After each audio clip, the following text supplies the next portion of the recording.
नमस्कार, मी प्राध्यापक डॉक्टर विजय देठे, श्री शहाजी छत्रपती महाविद्यालय कोल्हापूर। आज आपण तुलनात्मक राजकारणाच्या अभ्यासाचा रचनात्मक कार्यवादी दृष्टिकोन पाहणार आहोत, स्ट्रक्चरल फंक्शनल अप्रोच, जो की गॅब्रिएल आल्मंड यांनी हा दृष्टिकोन किंवा सिद्धांत मांडलेला आहे। डेव्हिड स्टन यांचा व्यवस्थावादी दृष्टिकोन आधारभूत मानून त्याला रचनात्मक कार्यवादाची जोड गॅब्रिएल आल्मंड यांनी दिलेली दिसते। हा दृष्टिकोन म्हणजे व्यवस्थापनात्मक दृष्टिकोनाचंच एक अपत्य आहे असं म्हटलं तरी काही वावगं ठरणार नाही। आल्मंडने व्यवस्थात्मक दृष्टिकोनाचा अवलंब तुलनात्मक शास्त्राच्या अध्ययनासाठी केला। त्यासाठी रचनात्मक कार्यवाद ही संकल्पना त्यांनी मांडलेली दिसते। रचनात्मक कार्यवाद यालाच व्यवस्थावादी विश्लेषणवाद, थिअरी ऑफ सिस्टीम ॲनालिसिस असेही म्हणतात। व्यवस्था विश्लेषणवाद हा समाजशास्त्रात सर्वप्रथम सिद्धांत मांडला गेला। हाच सिद्धांत राज्यशास्त्रात रचनात्मक कार्यवाद या स्वरूपात गॅब्रिएल आल्मंड यांनी मांडलेला आपल्याला दिसून येतो। या दृष्टिकोनाच्या अभ्यासात व्यवस्था, रचना, कार्य या कार्याच्या संदर्भात रचनांचा अभ्यास आणि त्यावरून व्यवस्थेचे स्वरूप लक्षात घेणे यालाच रचनात्मक कार्यात्मक दृष्टिकोन असे म्हटले जाते। अमेरिका व इंग्लंड मधील राजकीय व्यवस्थेचा आकृतीबंध डोळ्यासमोर ठेवून गॅब्रिएल आल्मंड यांनी राजकीय व्यवस्थेचे पारंपरिक, संक्रमणात्मक व आधुनिकीकरण असे वर्गीकरण केलेले आहे। आल्मंडच्या मतानुसार राजकीय व्यवस्था चे स्वरूप हे सर्वसमावेशक असते आणि व्यवस्थेच्या अंतर्गत सुरू असलेल्या आदान प्रदान, प्रत्यादान इत्यादी प्रक्रिया ह्या प्रक्रिया परस्परावलंबी असतात। आल्मंड व कोलमन यांनी पुढे जाऊन अभ्यास केला आणि त्यांनी विकसित विभागाचे राजकारण, the politics of developing areas हा ग्रंथ 1966 साली निर्माण केला, लिहिला आणि त्यामध्ये जी प्रस्तावना लिहिली त्या प्रस्तावनेत आपला रचनात्मक कार्यात्मक दृष्टिकोन स्पष्ट केलेला दिसून येतो। 1966 मध्ये तुलनात्मक राजकारण आणि तुलनात्मक दृष्टिकोन हाही ग्रंथ प्रसिद्ध झाला आणि त्यामध्ये त्यांनी या रचनात्मक कार्यवादी दृष्टिकोनाची सविस्तर मांडणी केलेली आपल्याला पाहावयास मिळते। आल्मंड यांनी सत्ता समतोलाचा आग्रह समाजाच्या स्थैर्यासाठी अत्यावश्यक मानला, तर व्यवस्थेचे स्वरूप स्थितीवादी होते आणि विकसनशील समाजाला तो दृष्टिकोन लागू करता येणार नाही अशा पद्धतीनं विचार केला आणि त्यामुळं सुसंवादापेक्षा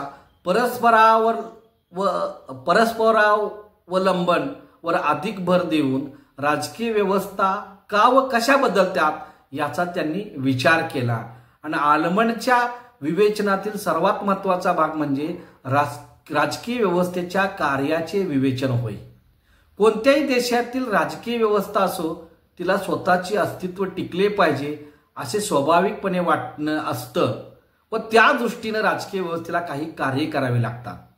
ती राजकीय व्यवस्था किती कार्यक्षमतेने पार पाडते यावर त्या राजकीय व्यवस्थेचं अस्तित्व अवलंबून असतं आणि त्या दृष्टीनं आल्मंडने आदान प्रक्रियेतील 4 कार्य व प्रदान प्रक्रियेतील 4 कार्य स्पष्ट केलेले आहेत।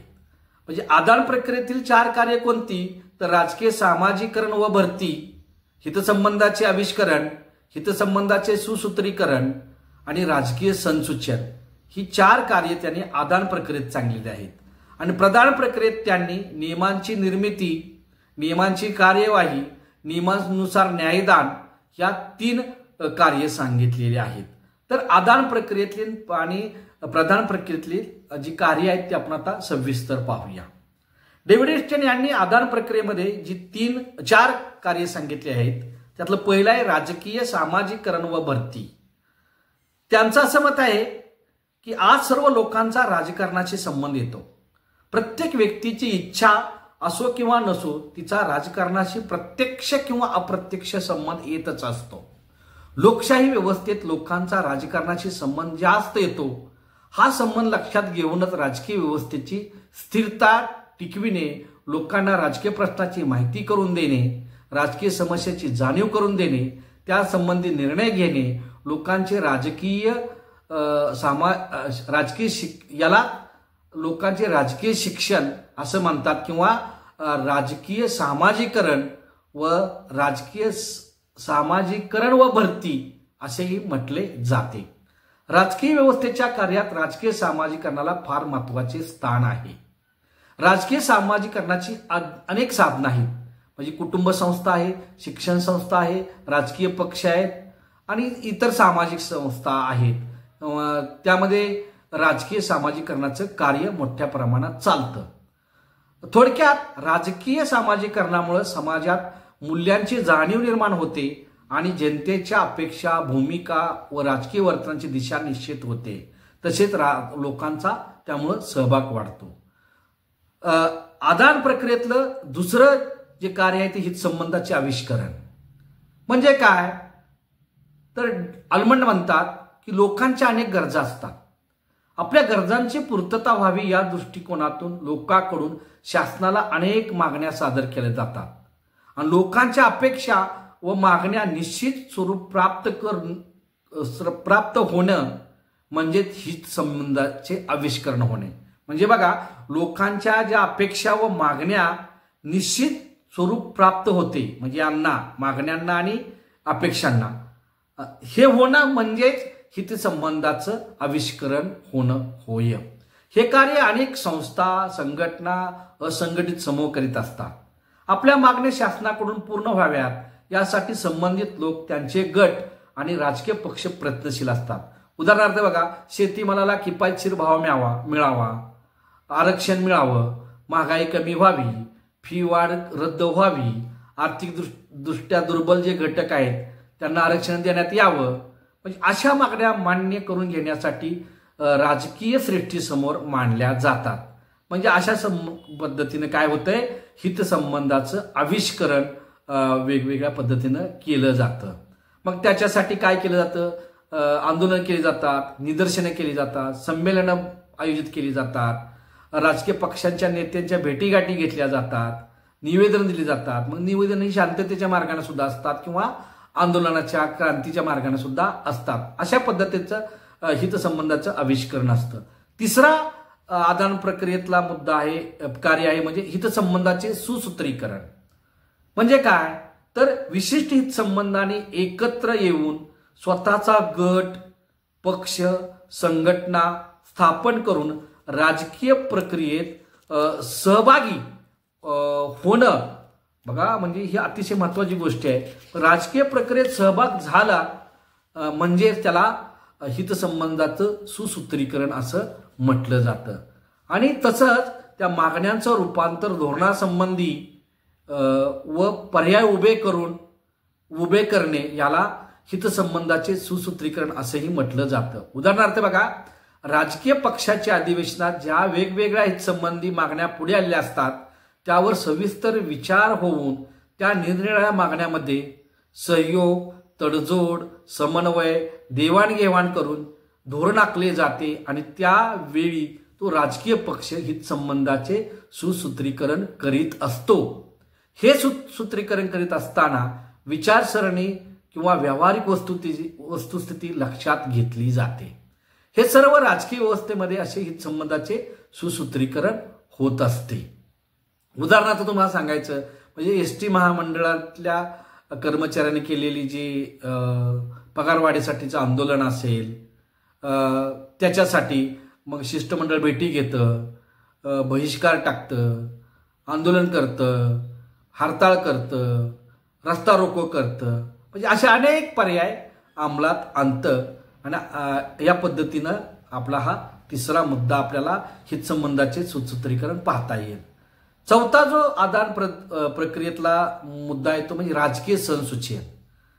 म्हणजे काय तर राजकीय व्यवस्थेच्या कार्यात संसूचनातला फार महत्वाचं स्थान असते.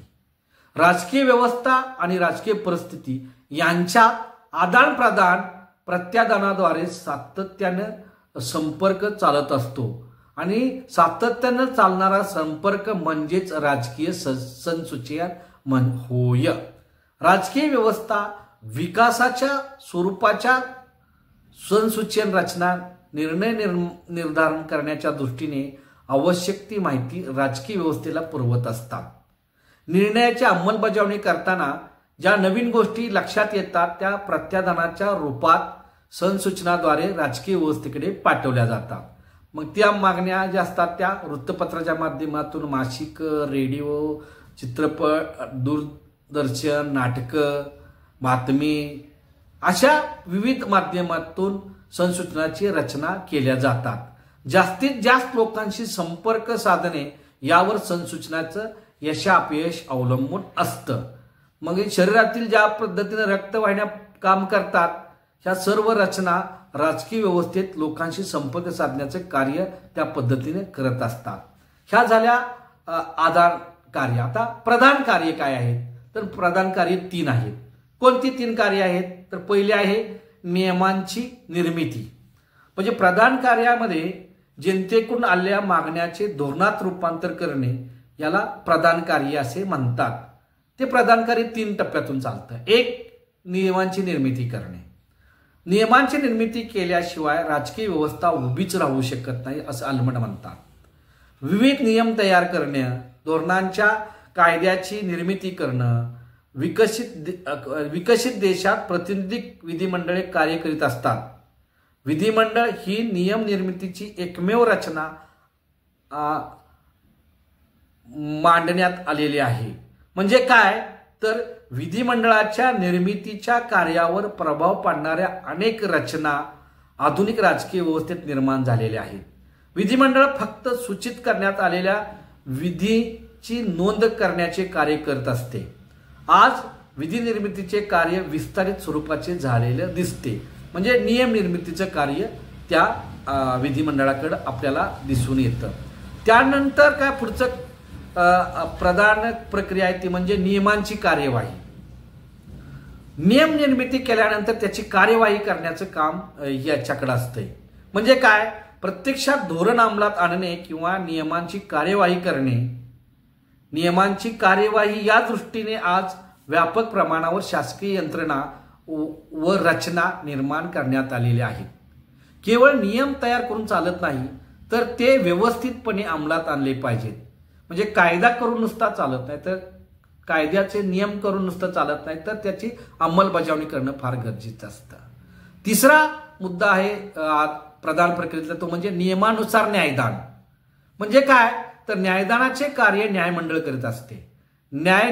नियमाबाबतचा न्यायनिवाडा करण्यासाठी ते मांडणाऱ्यांना ते जर कोणी मोडलं तर त्याला शिक्षा करण्यासाठी आणि समाजातील कलह मिटवण्यासाठी न्यायिक व्यवस्था समाजात असावीच लागते.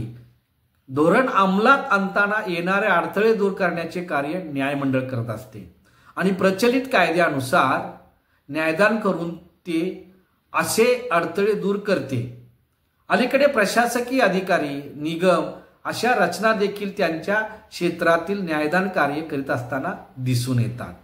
म्हणजे अशा पद्धतीनं नियमांची निर्मिती, नियमांची कार्यवाही आणि नियमानुसार न्यायदान अशी प्रधान प्रक्रिया चालते असं आलमंड यांनी सांगितलेलं आपल्याला दिसून येतं.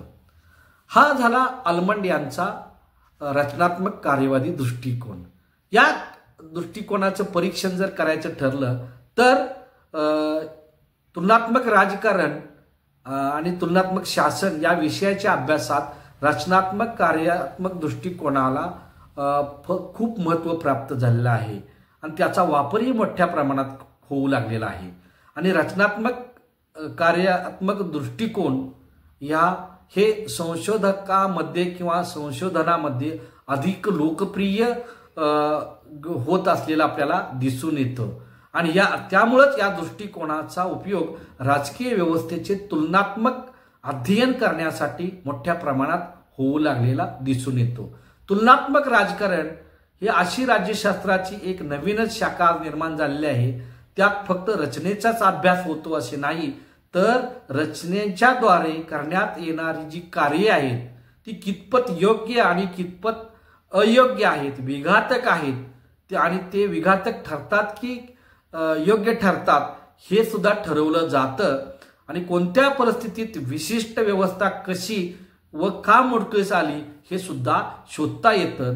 अशा पद्धतीने रचनात्मक कार्यवादी दृष्टिकोनातून राज्यशास्त्रज्ञ विकसनशील देशाच्या राजकीय व्यवस्थेचे मोठ्या प्रमाणात अध्ययन करून लागलेलं आपल्याला दिसून येतं. मी इथं आता थांबतो. जर तुम्हाला हा व्हिडिओ आवडला तर तुम्ही लाईक आणि सबस्क्राईब करा. मी इथं थांबतो. धन्यवाद.